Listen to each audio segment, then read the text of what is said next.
Guarantee છે કે તમે એકવાર આ સરગવાના ફૂલની ભાજી બનાવીને ખાશો તો બીજી બધી ભાજીને તમે ભૂલી જશો એવી સરગવાના ફૂલની ભાજી બનાવવાનું શરૂ કરીએ. તો મેં અહીંયા સરગવાના ફૂલ લઈ લીધા છે. અહીંયા સરગવાના ફૂલને સહજનના ફૂલ પણ કહેવામાં આવે છે. તો સૌથી પહેલા આ ફૂલને આપણે અલગ કરી લઈશું. તો આ રીતે ડાળી સાથે જોડાયેલા છે એને છૂટા છૂટા કરી લેવાના છે. અને આ ફૂલ છે મીઠા હોય છે એટલે આમાં કીડીઓ પણ છે. તો સૌથી પહેલા ફૂલને અલગ કરી લઈશું અને બરાબર 3 થી 4 વાર વધારે પાણી લઈ અને ધોઈ લેવાની છે એટલે કીડી છે એ નીકળી જશે. તો હવે સૌથી પહેલા ફૂલને આ રીતે છૂટા પાડી લઈશું. તો આ સરગવાના ફૂલના ઘણા બધા ફાયદાઓ છે.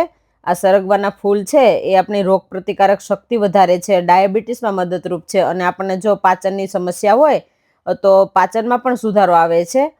અને આ ફૂલને આપણે ભાજી કરીને અથવા તો બીજી કોઈ પણ રીતે આપણે ઉપયોગ કરીએ તો આપણા શરીરમાં થાક હોય, નબળાઈ હોય તો એ બધું છે એ દૂર થાય છે આનાથી. તો અહીંયા ભાજીને મેં સાફ કરી લીધી છે અને ફૂલ આ રીતે છૂટા કરી લીધા છે. હવે મેં અહીંયા 2 ગાંઠિયા લસણ ફોલીને લીધું છે, એના ટુકડા કરી લઈશું. જો ભાજીની અંદર થોડું લસણ વધારે હોય તો એનો ટેસ્ટ વધારે સારો આવશે. પણ લસણ તમને જે પ્રમાણે પસંદ હોય એ પ્રમાણે ઉમેરી શકો. એને વાટીને ઉમેરવું હોય તો વાટીને પણ ઉમેરી શકાય. હવે 3 થી 4 ચમચી જેટલું તેલ ગરમ મૂકી દઈશું. અહીંયા ભાજીને એકદમ સરસ 3 થી 4 વાર પાણીથી ધોઈ લીધી છે. હવે તેલ ગરમ થાય એટલે આપણે લસણ ઉમેરવાનું છે. તો આપણે લસણ અહીંયા તૈયાર કરીને જ રાખેલું છે. આ રીતે ટુકડા કરી લીધા છે. હવે તેલ ગરમ થઈ ગયું છે તો લસણ ઉમેરી દઈશું અને લસણને તેલમાં બરાબર લાલ થવા દેવાનું છે. લસણ લાલ થયેલું હોય તો એનો ટેસ્ટ અને સુગંધ છે એ ભાજીની અંદર ખૂબ જ સરસ આવે. તો અહીંયા લસણ લાલ થઈ ગયું છે. હવે ધોયેલી ભાજી ઉમેરી દઈશું. આ સરગવાના પાન છે એ ગેસ, એસિડિટી, કબજિયાત આ બધામાં રાહત આપે છે. એટલા માટે આ સરગવાના ફૂલ છે એ અઠવાડિયામાં અથવા તો 15 દિવસે એકવાર તો ખાવા જ જોઈએ. તો જ્યારે સરગવામાં ફૂલ આવે ત્યારે એની અલગ અલગ વાનગી બનાવી અને આપણે ખાઈ શકીએ. તો હવે ભાજીને લસણ સાથે મિક્સ કરી લેવાની છે. હવે ફૂલને આપણે તેલમાં ચડવા દેવાના છે. હવે એની અંદર સ્વાદ અનુસાર મીઠું ઉમેરી દઈશું, અડધી ચમચી જેટલી હળદર, 1 ચમચી ધાણા જીરું પાવડર. હવે લસણવાળું તાજું મરચું બનાવી અને ઉમેરીશું. અહીંયા તાજું મરચું હોય તો એનો ટેસ્ટ સારો આવે. તો 2 ચમચી જેટલું લસણવાળું તાજું મરચું ઉમેરી દઈશું અને મિક્સ કરી લઈશું. અહીંયા ભાજીને આપણે તેલમાં જ બરાબર ચડવા દેવાની છે. આની અંદર પાણી નથી ઉમેરવાનું.